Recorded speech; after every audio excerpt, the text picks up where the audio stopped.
This is a standard pistol grip tape dispenser. You just put the roll of tape on, grab the end, pull it through, stick it.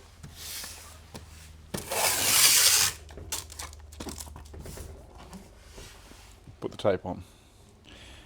Or you can use a donut or tear drop dispenser. They just separate. You put a roll of tape on. There's this little spring here. That goes in, that comes to there. Just goes back together and you just have to line up the pin to go back in. And you can control it